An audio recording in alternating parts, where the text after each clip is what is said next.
Biso bana mike, tosangani lelo, tolobi te etika tobongisa.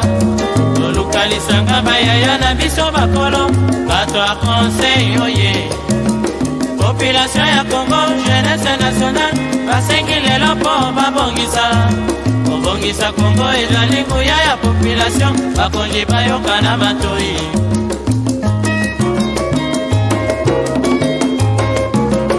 Kobongisa mboka eponi motu te. Moto nyonso na mosala. Aha, tolukaki lipanda, tobongisa pe yango.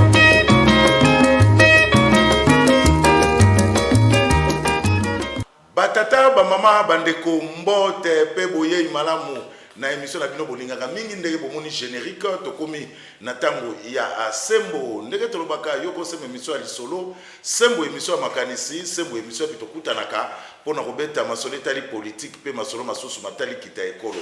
Merci na bino na ndenge boza ebele awa na ngoma mokonzi Kinshasa pe à travers le monde pour besoin na biso na YouTube ya canal Kin télévision o eza bongo déjà opérationnel pe zo sala succès na yango.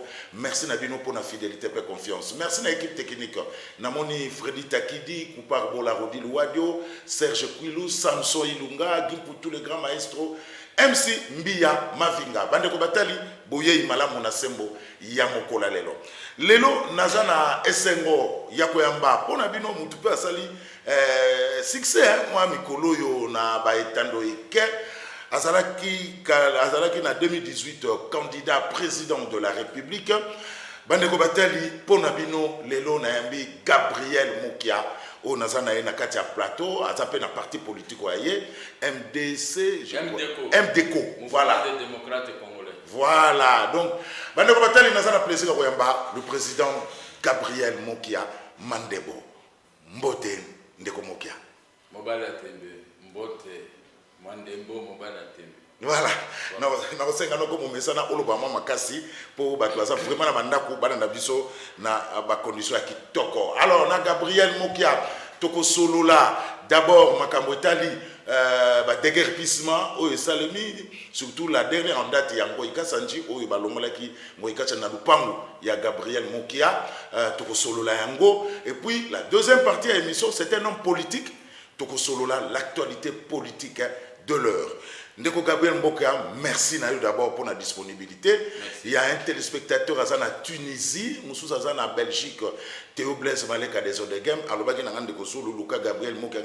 En tout cas, Naïmba et moi, Kala, mais mon Akaï, tout ça l'effort, tout ça. En tout cas, oye, merci Ndeko Gabriel Mboka. Alors, l'actualité, d'abord, d'un côté ayo, Gabriel Mukia, outil justice congolaise, outil qu'on déguerpir l'ex-gouverneur ya Kasai, le député national Ngoïka Sanji, Nandaku, Oyo, et Zabungo Yayo, Gabriel Mukia, tout le banine lelo, l'état des droits est donc en marche. Et ça en marche.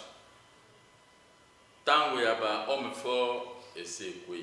Ozanan, et bandaki nangamoko.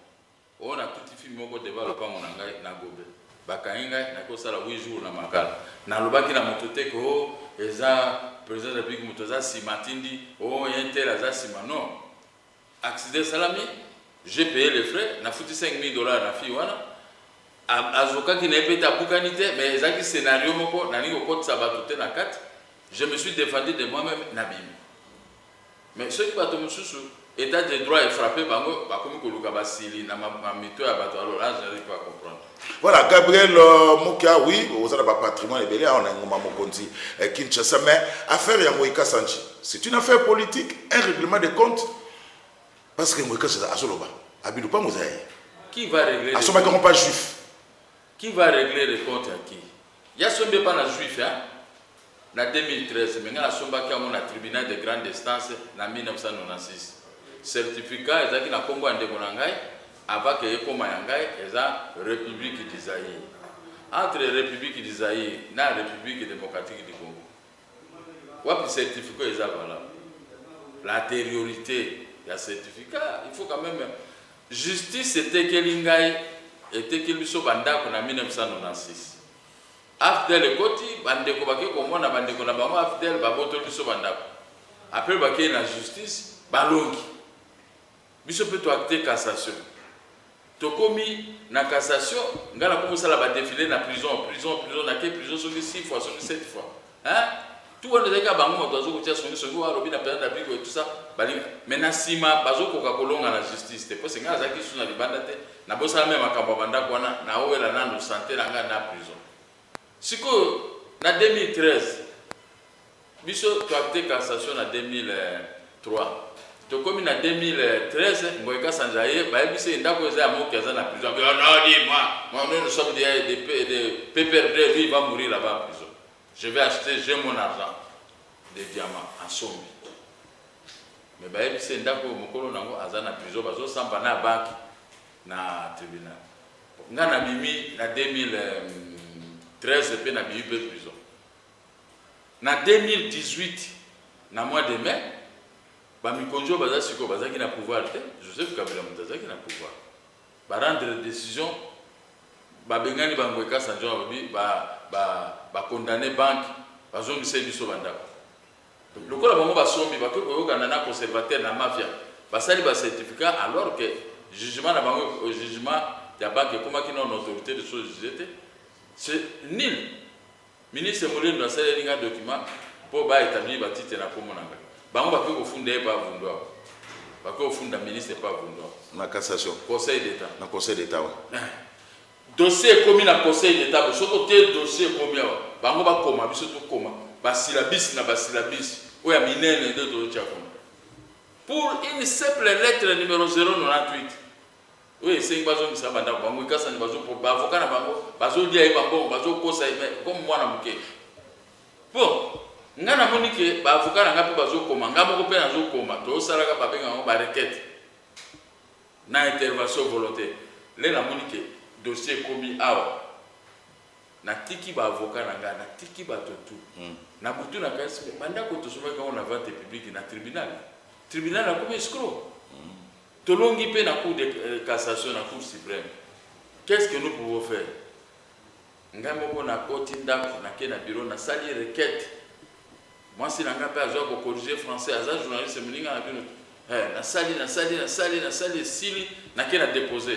Na sengi que tribunal et se référé à l'ordonnance n'est attaqué la biso banda ko 687 en 1996. On avait acheté les maisons par une ordonnance et non par un jugement.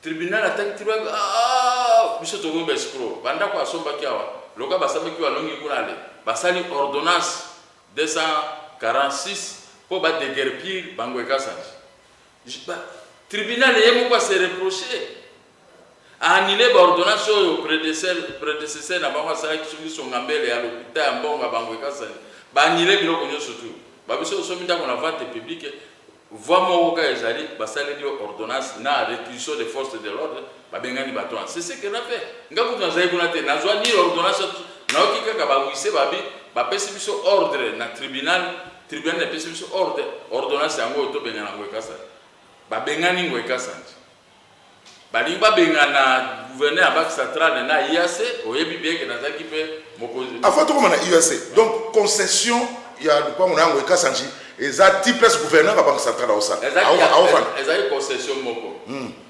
avenir roi Baudouin eza numéro 100 concession moko kaka eza ngana na balabala wana nazaki na ndako ya molaia ndako munene lopango munene plutôt na bande ko vendre wana bana ngana umeli na bana ngana bana ngaba longwa bakomi bazaki mikeso ko bazongi wana na lopango wana bango tu babota 22 ans après tozo wela ka ndako wana na banque ngana longi ngoka sanje ko sala nini na kati ya lopango wana ya elo ngana zomi tu aye ba ebise ndako eza moki akosomba te omwe batu basaka diamant baza ba teti trop asombi kaka po approuver azana mbongo ya diamant po amoni quartier wana mais quartier wana ngana sombi wana mbongo ya café po la c'est plus que café ezana mbongo bana Équateur bana Kanga toza na mbongo pe na ndenge ya toza pe na kita na mboka na biso sikoyo ye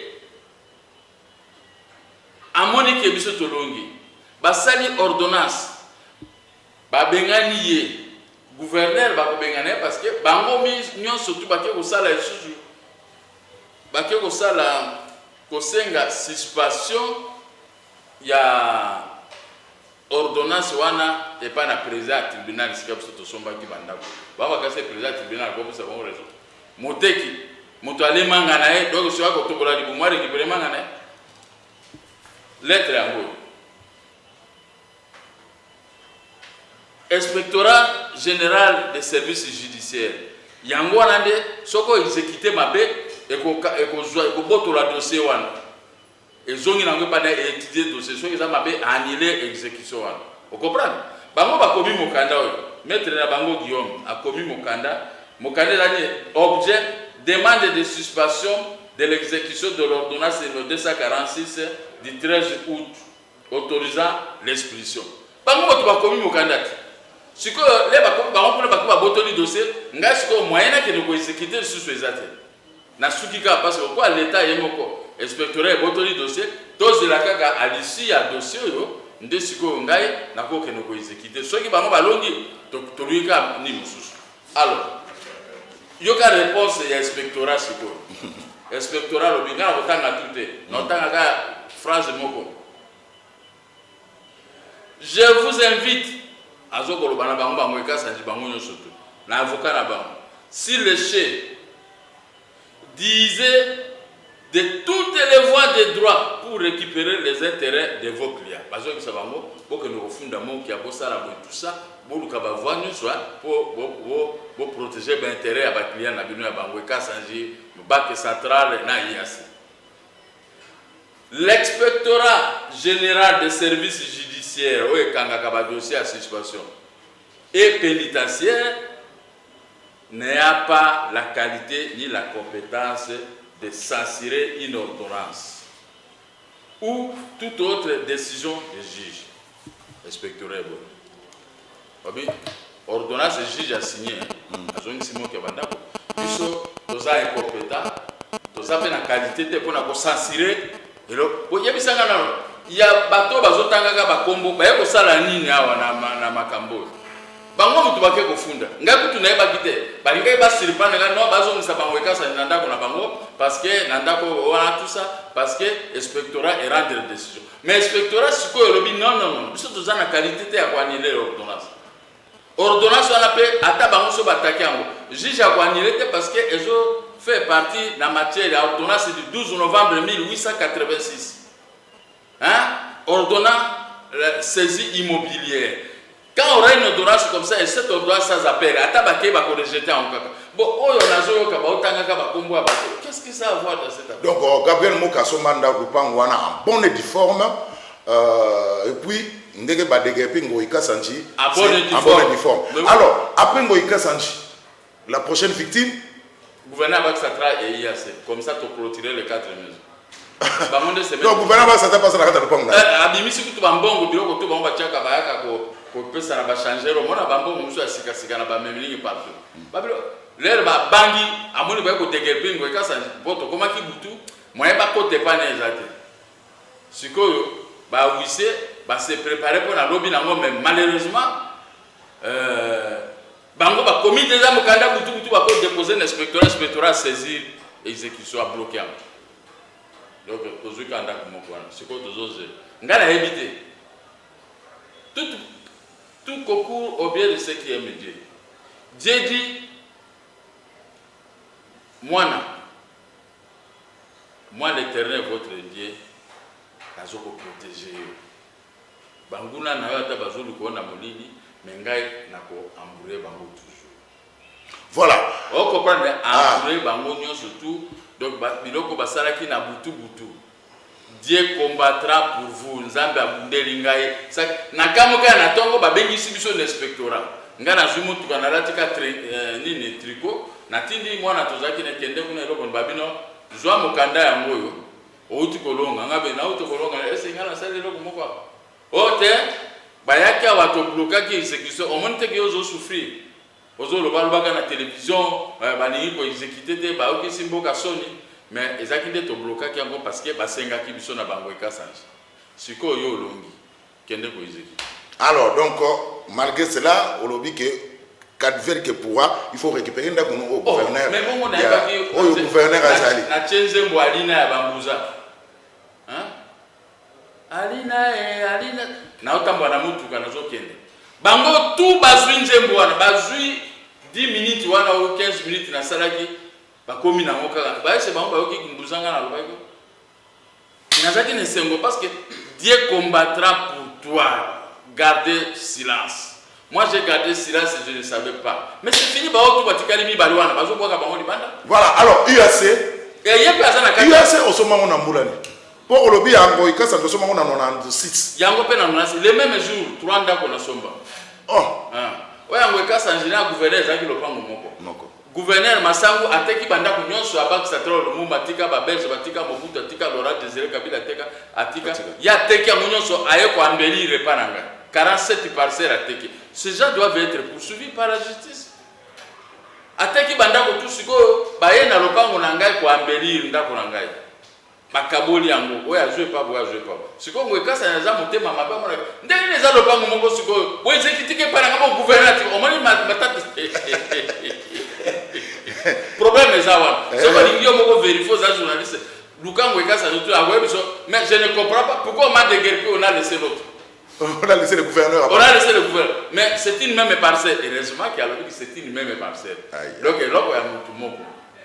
Bakaboli yango. Bon, on a abangate ebisango Ekasa nitozo benga na pe gouverneur. Mais gouverneur a dit c'est ça biloko belé na mbongo nyoso ba bomba kana ba kabe na bangwana. Po ba pesa kango na ba changer et matisaka $3. Et là, on a dit que Kimisi a casqué un bon pour babimisa été. Il y a un peu bloqué. Alors, qu'est-ce qui a bloqué le dossier à UAC? Qu'est-ce que c'est assemblée de gouverneur? Parce qu'il y a un dossier moko ordonnance kaka moko. Ordonnance kaka moko wana e bengani ngo ikasanje ko bengana UAC ko bengana pe gouverneur. Ordonnance numéro 247. Yango kawa. Eza ordonnance ya juge pour to somaki banda ko pa na moto a signé ordonnance.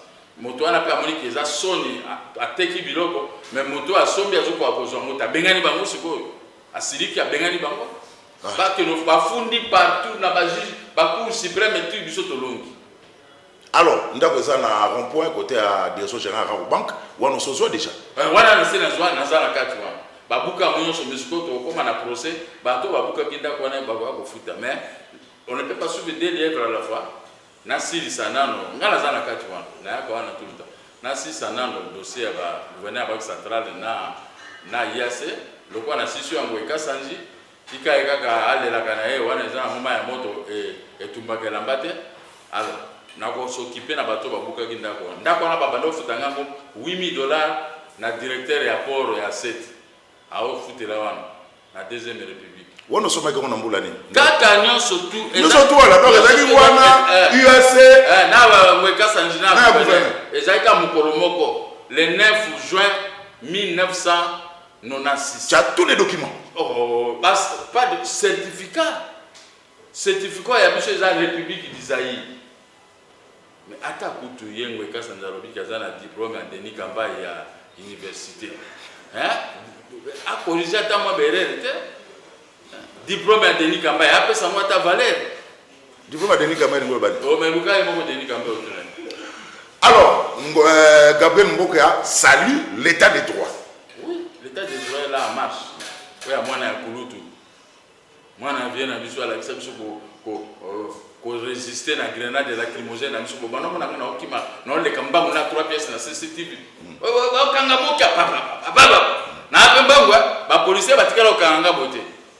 Le bande sikoyo na sina lembipe na koyi mokolo mais bamba kuna kimaka ya pamba mais vie wana ola exception ne okimamba ngune ko bundana ba policier ne osama biso to sali biloko wana bambula na bambula sikoyo to koyi mikolo to tikeli baleki meto soki Félix azaka na pouvoir te so ingana azaka na opposition nde na continuer kamba mais sikoyo na za na pouvoir na protéger pouvoir wana 5 ans ndeka to kenende to suka ah mais non comment soutenir Félix oh ngaza toujours na Félix banda papa na yeti lelo to za toujours.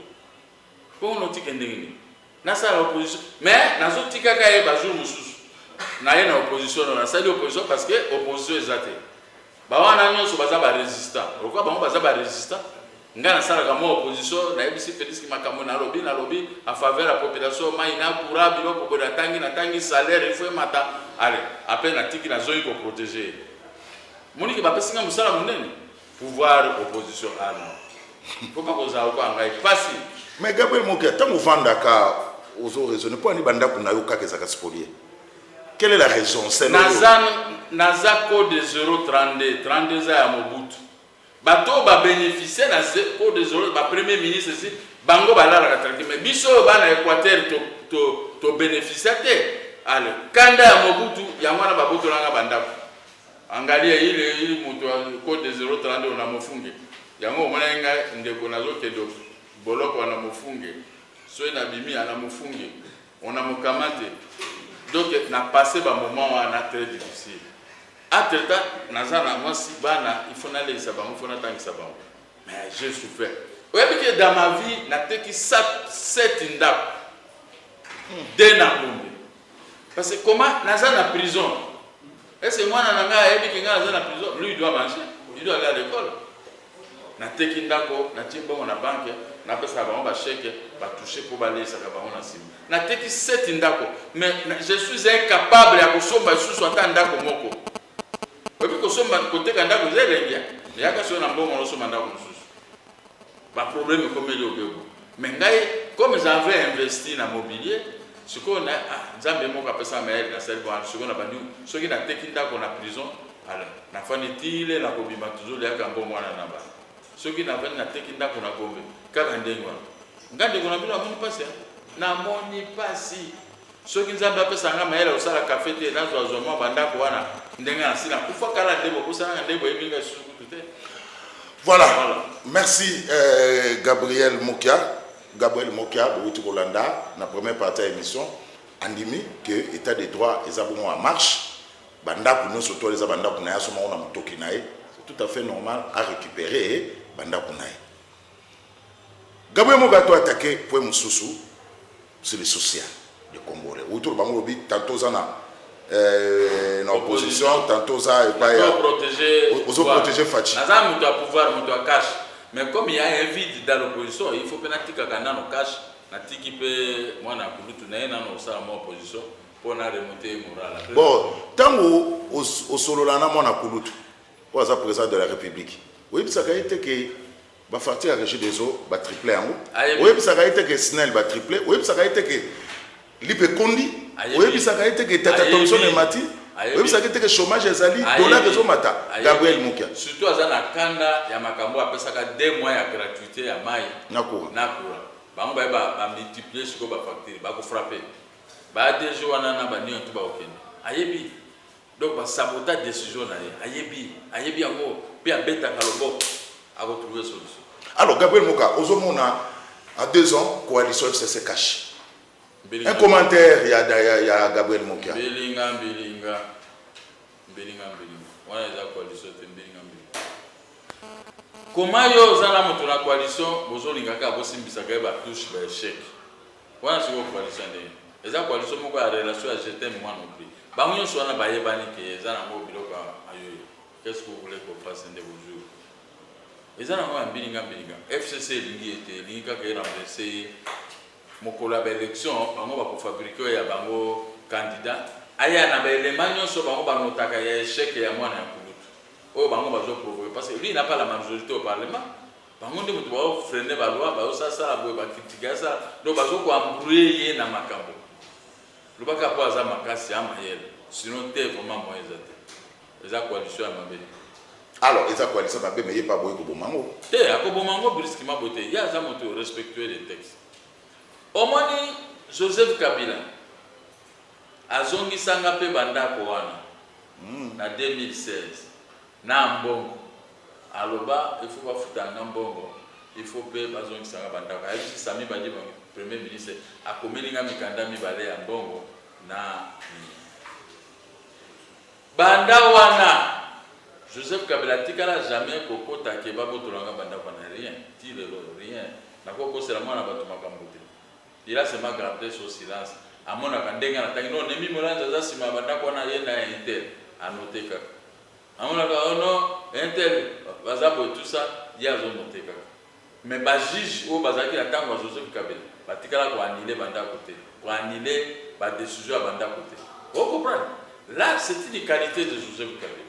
Il a donné sa parole, et sa parole reste maintenue. Mais sauf l'entourage, il y a quoi bangwekasa na banemi mulanja et bangos bangonde bazo bomisi Joseph Kabila na nyosuto bazo réduire lié na ba décision azui bazo combattre ba décision na ça le savoir dommage. On comprend, mais il y a aucun problème. Vous t'as la candidate toujours kende mais Mokia restera toujours gagnant. Mokia restera toujours gagnant. Est-ce que vous en avez dit que Facha au récit? Ah au récit. Mais ngana za wana. Et nous battons le roi Yosana ya au récit. La récit des automatiques. Comment les nazo ebisa mutu makambo azo monter. Ako est-ce que yon demande ki bako kanga penza ba to minene na mboko. Exemple wana ezote ya binote. Ah état de droit né ya mwana kaka. Na arrestation ya. Bambongo nyonso bato bayibi bakozongisa. Même babomba na Panama Papers tu ekozonga. Bo bateka ba yeranu mozonga. Bo so ki lelo yo alamuki na tongo Mokia vice-premier chargé de la défense et sécurité du territoire et ordre public. Mais mokili mobimeko sauté, ba mama ba boka maputa na nzela tobiki. Mais biso za ba ataka de pointe atiki biso to abombi biso kandenga. Anyati biso ka yemoko to vanda na biso. Azobunda. Il y aurait un moment à Rozonga sima wapi ba papa le wapi ba na opposition to utaki na bon. Autala biso so atali biso e mateline angwana. Lola lola Lola mboka bisengo sukate. Peuple nyonso koyembela evanjemo parce que lera fungoli biso ekozala grave. Biso toyebi ba circuit nyonso ba mafiateur ba nyonso to bazoya na ba Rwandais ba étranger bazoya ko boma biso awa ba bebisi ba plantation sa biso toyebi yango. Ngande mokolo amakambo wana. Lera ko fungula biso oyebi ke soko fungoli mboya matata moto to meko ta lopango na woyo kama alors, on a dit que Facha au récit, en 2 ans de gestion, en 2 ans, il y a tête à payer. Quels sont les signaux où ils ont l'acceptation que non, Facha a réussi quand même dans moins de 2 ans. Bah, signaux forts. Au temps de la biso. Yo Zulu, Ozaki peut-être na bandeko ba camarade ba kimamboko depuis Mobutu dictature. Hein? Ba kende poto. 40 ans, 30 ans, 50 ans, azonga gante ba banga dictature.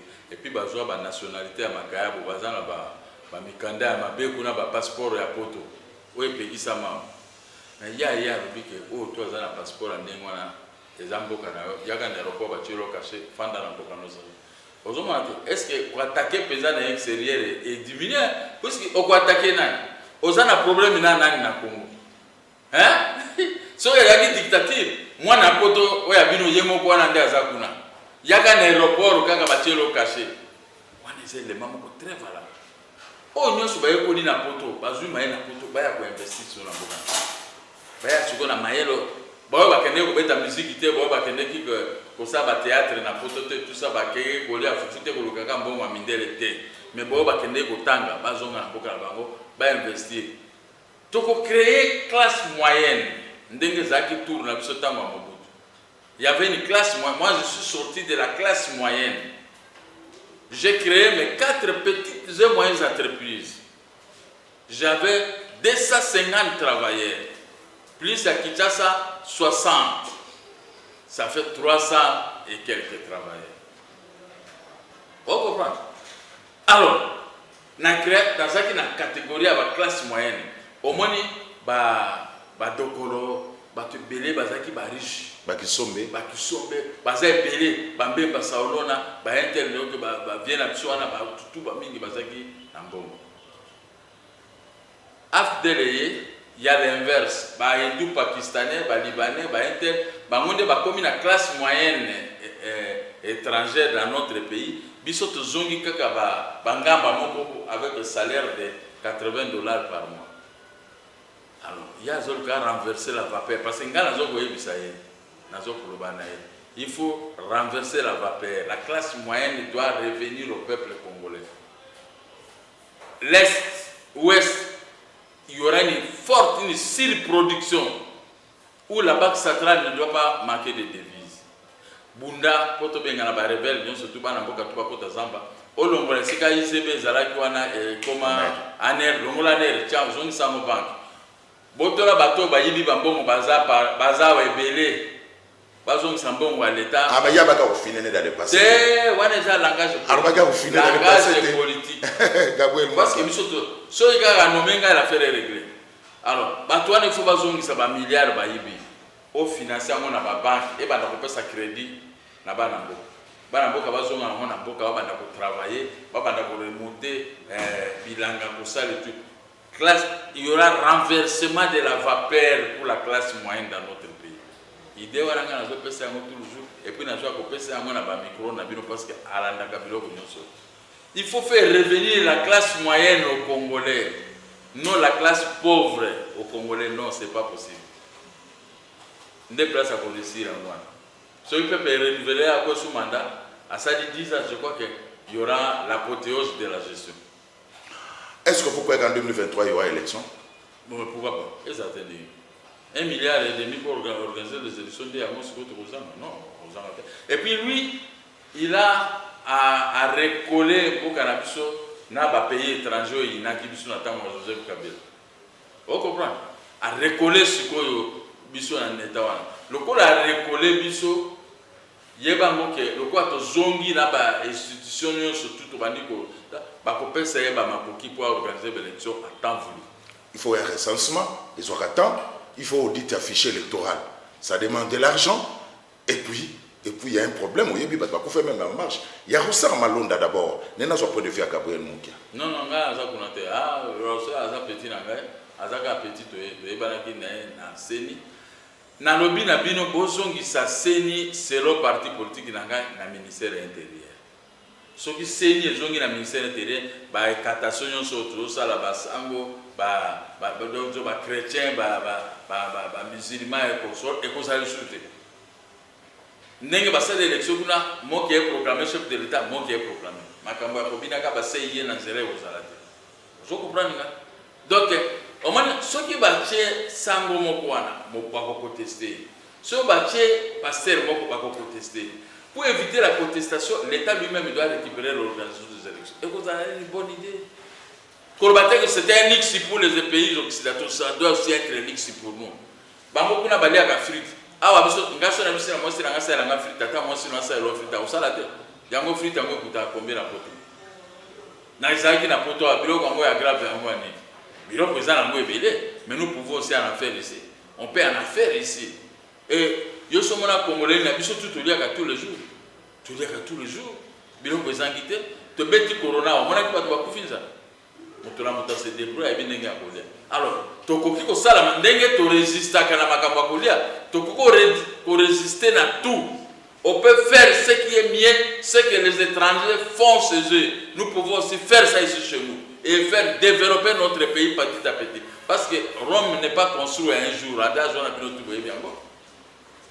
Avec le temps, nous pouvons redresser la situation politique, économique, sociale, sécuritaire et culturelle de notre pays. Tozongi siko ba ministère biso boko no beta na poto obule zate ba tutu baza chômeur kuna toujours ba on ba ya ape ba komusa ape bilanga ba komusa ba biloko to ba yekola ki l'état avec la banque ba diko financer ba congolais ba ko financer congolais toi la DG ou le DG tient 3 mois en prison fimbo.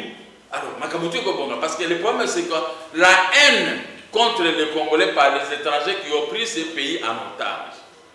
Pas seulement les étrangers, les hommes armés, même les hommes d'affaires étrangers, ils ont pris les pays en otage avec les fausses autorités. Oh, bazo pesa bango bambongo, siko po ba nyoko la konsuka problème na autorité na étranger moko pa yo congolais za kanator.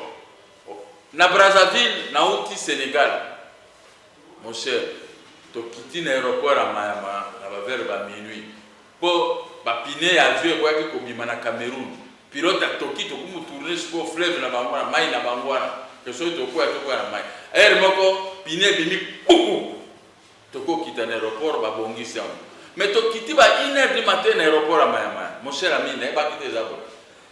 Les Congolais de Brazzaville étaient accueillis triomphalement. Mais biso, bateau, ba étranger, ba pesi biso, nous là Togoleka. Mais on a Congolais de Brazzaville. On a besoin de vraiment na esengo.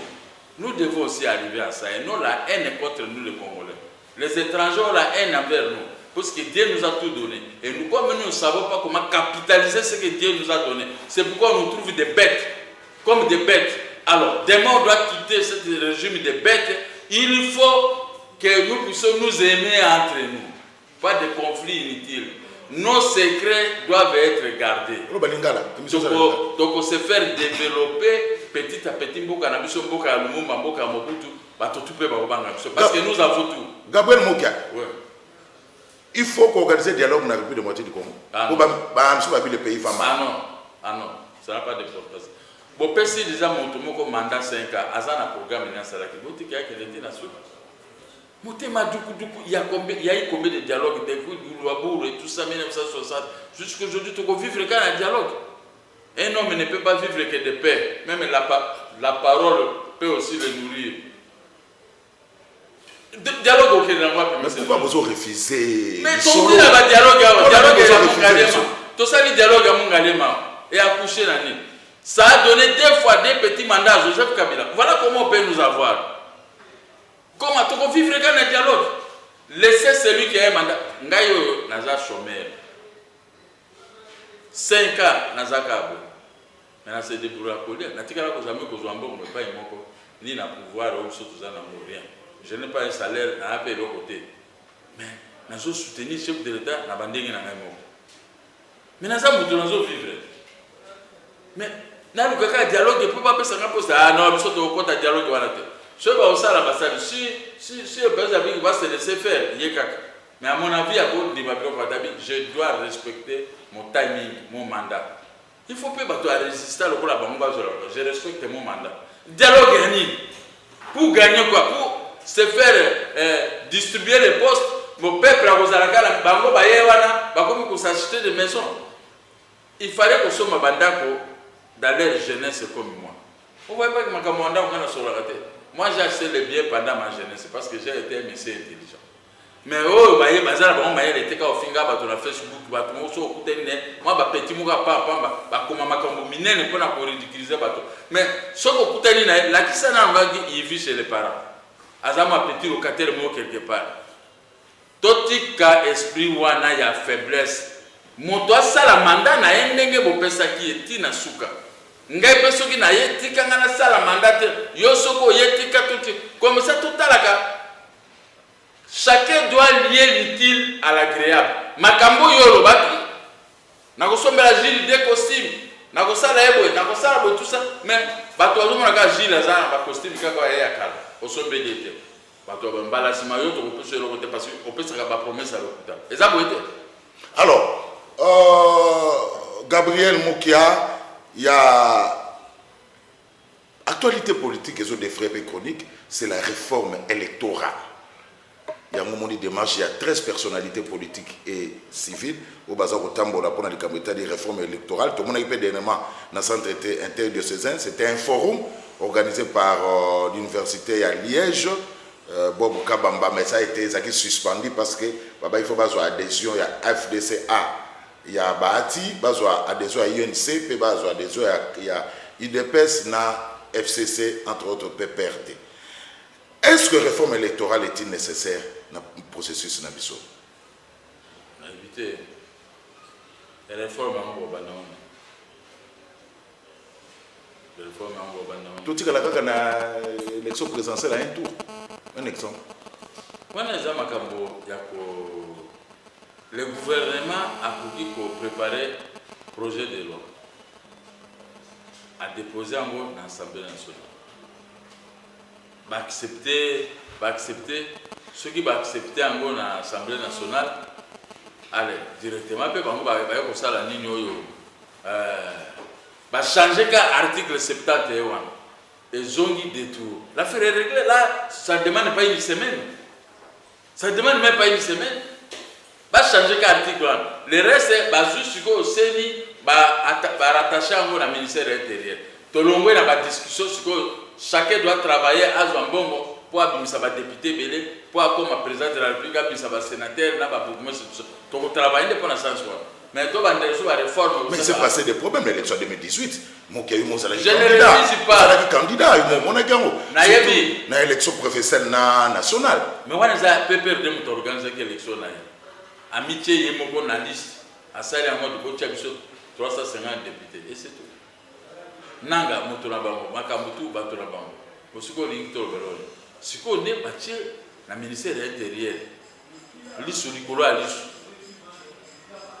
le ministère va proclamer oui na liste no batie lo bato ndengo na bakangio so inga moto na kozana na sécurité du territoire ordre public na kangi bino nyosutu et puis banque centrale de ko s'hazarder ko bisaka mambo motete ka ngona memlingi wana babia sika nde nazo fungula mokonza mboka maele akanga bato na bala kisa mbongo na bango bazwa kango omoni ke ozo bebisa moneka bino mbongo na sika ozo kasi ka ba gouverneur oyo na bato nso tumo to wasa ba jewa ba bibisa ngona na banque centrale pour batinda ngona ba point mususu ba fabriquer na mboka bapa ya batinda mateka ka pour pas mettre faire tout ça il faut les gens aguerris comme nous mais le cas ba otala biso biso peut toujours aller de l'autre côté toujours protéger comme mokonza mboka donc protéger pendant 5 ans gratuitement. Je répète encore, gratuitement, avec nos propres maigres moyens. Gratuitement, sans intérêt particulier. Il a laissé ce Josué au pouvoir. Je dois le protéger à l'honneur de son père. Voilà. Mais je veux commencer à lui donner des conseils tels que j'ai dit, c'est pour faire mieux pour le social de la population. Est-ce que le gouverneur il existe? Oh non, tribalisme et tout ça, non. Mais vous gérez très mal, on doit vous corriger. Le pays n'appartient pas seulement à ma tribu, le pays appartient à tout le monde. La ville de Kinshasa appartient à tout le monde. Il faut gouverner la ville, il faut bon niveau, il faut construire des avenues, des routes secondaires, il faut ça que tout le monde appelle goudron na avenue surtout quand même. Mais botika commune à Kinshasa kabo, lingwana kabo, barumbu kabo. Ça dit que nana kwa ça la bino, ba no bolingo bota. Oube oboti, oube bino moko bo banda quand même bo poser première pierre pour que mboke banda okene. Mais quand vous les oyaye gouverner à tiki ville kandengo, alembo nga sa biso beli bino ka boimba bonga na mboka papa. Bon papa ya peso ka kufi tika likuna papa ya bakozo musate. To sala nde mosala ya mboka totika biloba loba kofinga na ba Facebook kolaksa quelqu'un qui est intelligent kolaksa maele na Facebook te celui qui est intelligent il vient sur le terrain il fait quelque chose il montre même son exemple ngana za maele nazui na pesi immeuble na parti politique na ngana boulevard na maza na immeuble na boulevard na lupa mwandengo na pesi yango quartier général. Parce qu'un jour, le coproduit, va séparer, va ministre, va bourgmestre, va député, va fêter. Dans la question de quoi je suis capable, je ne suis pas un minable type qui peut commencer à courir pour quémander. Mais les gens sont là, perdent leur temps pour finir sur Facebook. Qu'on a un tribalisme, qu'on a un singe dans les médias. Mais travailler pour voir qui tu es. Chaque province doit retourner dans les provinces. Faire des affaires, construire de belles maisons, kotia ba goudron, bamboka bato bamboka pe ba mona ba goudron. Voilà maël autre poto yekoni na classe maël autre zoluka. Et ça ka te que gouvernement na période d'appliquer mais biso moko pe ba individu. Mais en 2023, c'est Félix Tshisekedi Mutaro à l'acception bilan. Mais à 2 ans de gestion, tu sentir le peuple d'abord. Yamona zo pese maël. Tu sentir le peuple d'abord. Gilles yamona zo pese jour na pese maël. Nandé toujours banoa il faut tirer moi quelque chose à bien.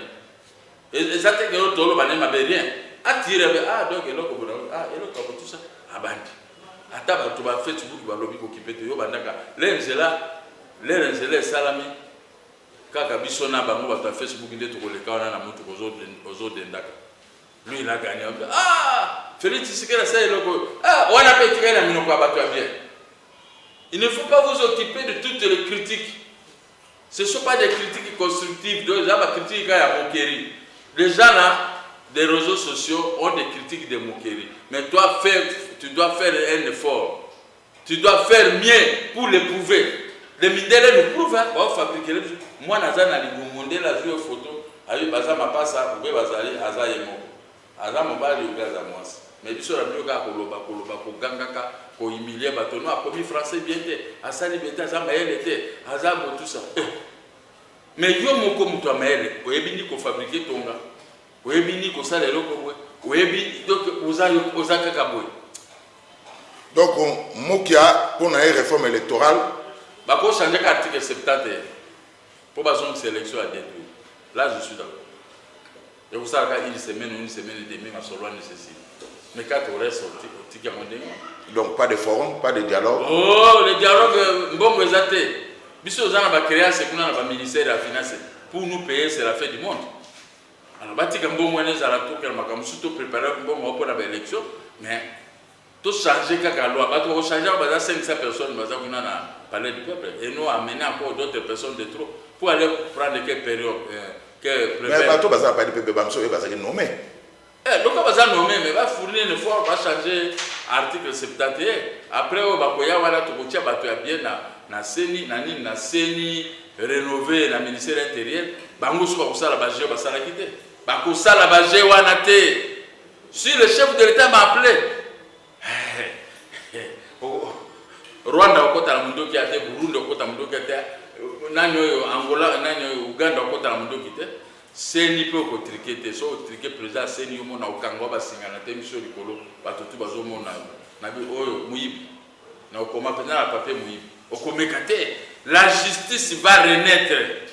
L'injustice doit disparaître. L'injustice doit disparaître. Moi si na yo azaya yo, moi na no azaya yo, mutu kana azaya yo. Nakoko ya tena akobotola. Ekozonga ndengo wana. Moto to sika vandi abika moki azomona no liko sala mabe oyebika moki yo moko bangi. Okange ozokanga Gabriel Moga, il y a l'insécurité, l'insécurité qui refait surface avec le phénomène Koulouna, mais on ne sent pas effort et gouvernement. Il y a un gouverneur de la ville, c'est lui qui doit. Azana la police, la police, la commune, hein? La police, la mythe comme l'aine. Namana, il va me lever qu'on a la bibo, Bakangi, Koulouna. À proximité. Ah, Bakangi, côté, il y a boulevard de 30 juin, il faut qu'on le kotaba na nyonso bazo teka ba osaraka bozo ba nyonso ba kulu na nyonso ko le kotaba ngo boke ko pesa bango misala otongeli bango baka na zamba kuna otie bango bazara capable ya ko produire ba tika musala wana soko otika ka bango ka ko senga l'immoralité otema na nzela bato ba bimeli obiso pesa biso olo ata moi sino apesi $1000 obi manango ozonga ka maboko parce il faut que nos kabaka soient comme distributeurs agréés de l'argent de la famille. Gabriel Mokia, alors, émission Sili, nous avons 1 minute pour un message. Il y a Souka, Poto Kabwana, na on se trouve dans l'émission. Message à Souka Zali, mon konjambo kasali état de droit, à faciliter mon côté. Azapona yo, azapona nga, azapona mweka sanji, azapona FCC, azapona tout le monde. Botika soki mo qui a soigné na ngweka sanji pona na ndako be pona na gouverneur banque centrale be na yase boko sa kombo mokoza mboka kuna te na madame son épouse ezam mikanda ya l'état président de la République quoi ko signer ordonnance te asigna ka ordonnance noma mokia noma Gilles na poste tel to yokani ngweka sanji c'était farceur ba roublard bato non koko bonsa mo terme c'était député national. Bon quel député? Bon, c'est député national. On a des députés. Pourquoi changer mon terme? C'était un illégal. Ce sont des illégaux. Moussa Boko Boto la Batobilo. Ayebi droit, Nandenga Yekolaki, na Deli Kambay, mais droit yaye za Kotengam. Azoko comprendre rien que Moutasomi, pendant qu'on a voté public, ceux qui cours et tribunaux, annulé à monter, ils ont le droit au son mandat pour en attaquer. Ata Saraki na université, Ndengini Azo Bazaki na université. Mais un universitaire comprend, mais surtout celui qui a fait le droit à l'université. Il doit comprendre qu'est-ce qu'est la loi électorale. Il doit comprendre qu'est-ce qu'est la loi foncière. Ce qu'on comprend de Bilo Kouana, on s'est trompé de la vie, on s'est mis d'accord à Moto a gagné, il y a comme le chef de l'État, na madame Naï. Les gens qui n'ont rien à voir ni de près dans cette affaire. Pour nous, ça, na sengi, na ba greffe et exécution, ba libérer le dossier, to benga na gouverneur à Banque centrale na IAC. Sinon ils ont fait ça ngweka sanji motema pas assez parce que à moni le pas moko a ovanda na gouverneur à Banque centrale ba bengani batiki gouverneur à Banque centrale. Bato ba longo la jalousie na motema mabe. Et loko ba bangaki yango. Inspectorat général et service judiciaire o e bloquaki exécution, siko ezongisi exécution. Bateau, il y a divisionnaire, il y a tribunal grande instance, bango pe basé sur la gestion et l'exécution na maboko na bango te baboto les bango ngo mais batika ko salisa ba oada nsima ndako sikoyo bazwa tout système na bango ya grand sœur compliqué bato. Donc nga naza très propre nasombi bandako epa na justice. Justice aza na droit ya komi tromper po atondisi bato na makala kuna. Mais ye moko justice yo suka misali injustice nzambe akozala likolo ne. Merci Gabriel Mokia Mandebo, merci en tout cas. Nandego ningaki koya na émission Sembo suite il y a des gens na téléspectateurs na episode téléspectateur moko Roger na Tunisie abengaki pe moko na Belgique Théo Blaise Maleka des autres game abengaki alobi ndeko Zulu okokulu kudasona Gabriel Mokia ndelo ba na sala ka émission pona bino Gabriel Mokia Mandebo ye wana na azaki wana na kata émission c'est en tout cas merci ne tokutani mbala sima. Merci na bino bandeko batende kozaki bele ya kolanda biso boutique la malamu biso bana mike tosangani lelo tolobi te etika tobongisa tolukalisanga bayaya na biso bakolo bato ya conseil oye population ya Congo jeunesse nationale basengi lelo mpo babongisa kobongisa Congo ezali nguya ya population bakonzi bayoka na matoi